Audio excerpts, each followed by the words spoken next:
Okay, it's Sunday afternoon. Getting ready to stand up this 49 Chevy truck hood. I have my guy Cody, he works for me.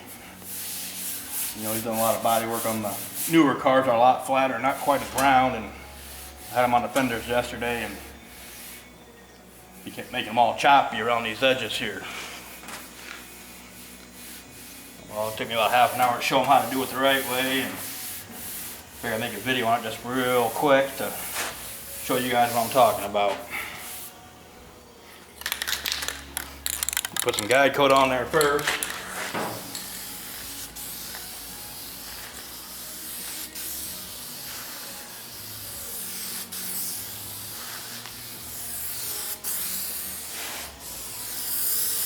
Always use a guide coat.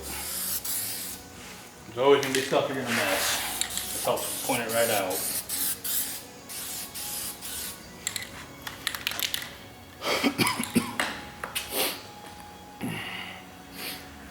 Well, this is what he's used to using. It's a big old Durablock. You know, works good on the 70s cars. They're a little bit more square, but start using this on the 50s, it doesn't quite, doesn't fit the contour of the hood. You know, because they're roundy this way, around this way. You know, it's just a constant curve everywhere. Nothing flat.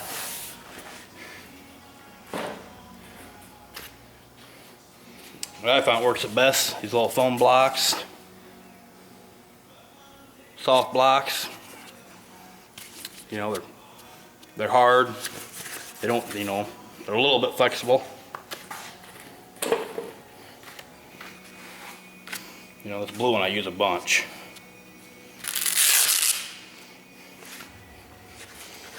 Another big thing is keeping your sharp paper on there. You don't want to overuse sandpaper. You want to keep it sharp so it's cutting.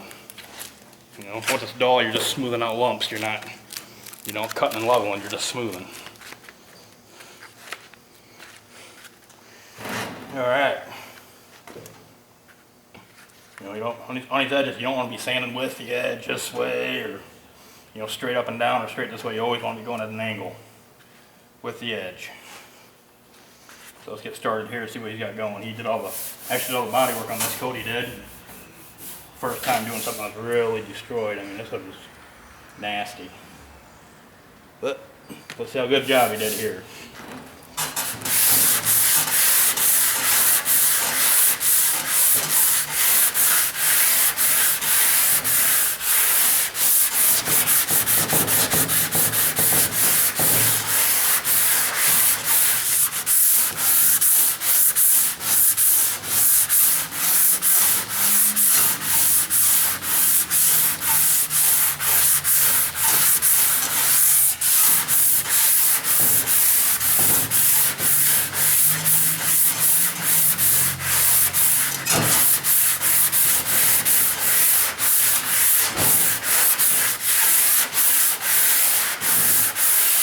The big thing is keeping long strokes too. Do short strokes. It's a little choppy when you get into the paint. I mean, it'll feel good, but get in the paint, you'll see it. You have to do short strokes. You know, if you have to hit something real quick like that, make sure you go over with a couple long strokes.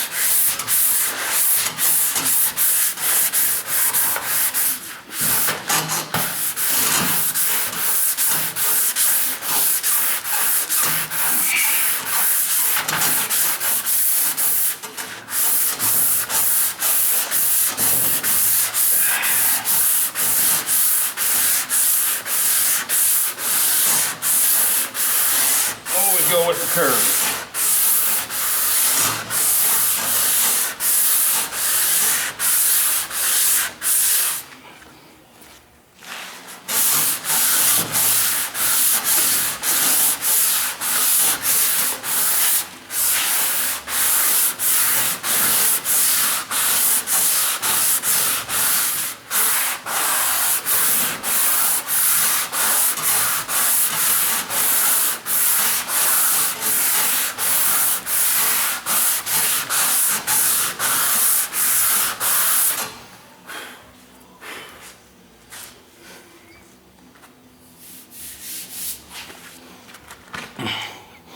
Show you what I'm talking about here on the guide coat.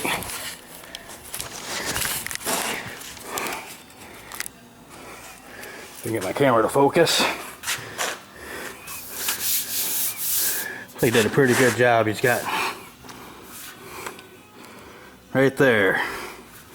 You know, it brings out all the little tiny nicks and scratches. We got down to where we're just starting to bust through the metal. I mean, it's time to quit.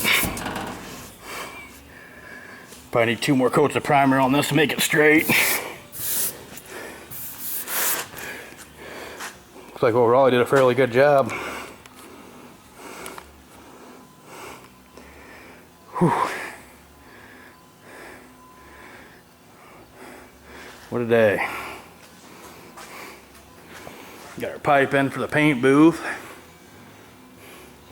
I can finish getting that hooked up. Kind of been using it with the exhaust blowing out a window. That'll be nice to get that hooked up so we're all sealed up in time for winter. Too much shit to do, not enough time. There's a fender. I got that all blocked out this morning.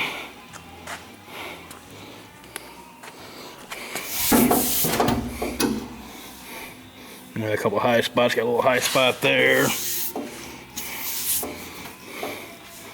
One right there. These old trucks, now they don't have any inner fender wells, so all the rocks flew right up and dented it from the inside out. Kind of a pain in the ass. A little bit of their shit there in the putty. A couple of pits we gotta fill in. Oh.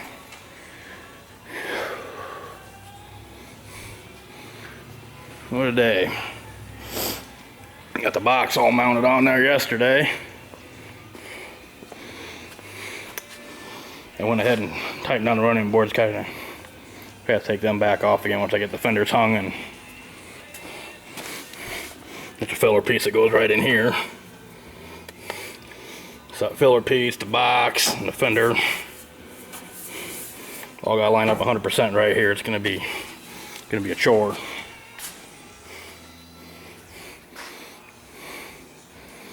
Fitting takes forever.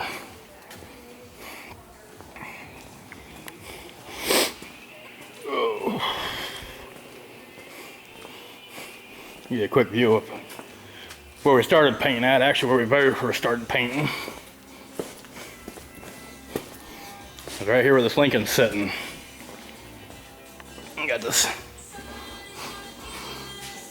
cable going across the ceiling here.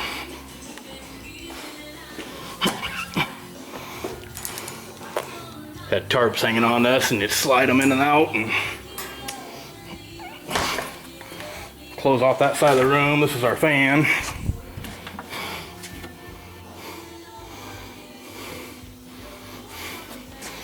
You know, kept getting a bunch of shit in our paint.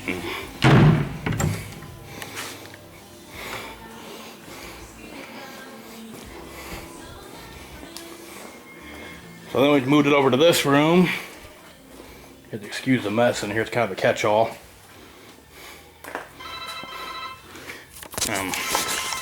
Just a second.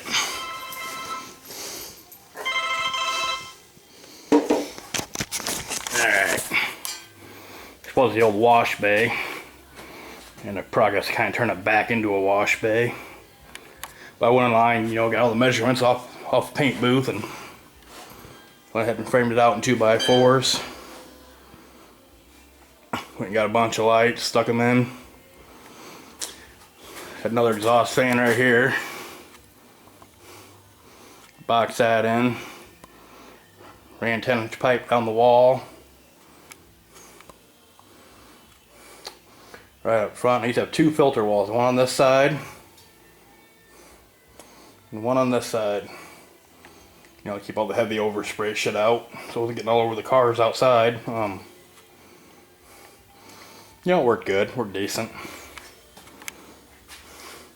You know, but code-wise, it was a big no-no. So we used this for about a year. You know, so we set enough money, go buy the big paint booth. There's our filter doors.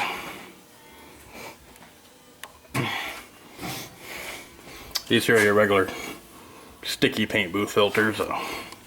Blue ones are just furnace filters. My fans don't have power to pull through the sticky ones. So we put a couple of the blue furnace filters in there, and it solved that problem. You know, just a cheap solution.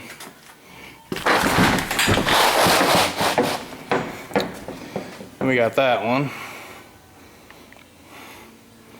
Went to Minnesota, picked that up out of college up there. You know, it was cheap, but kind of pain going up there, tearing it apart in pieces and dragging it back and trying to put it back together, get everything measured out right, and yeah, wasn't a lot of fun.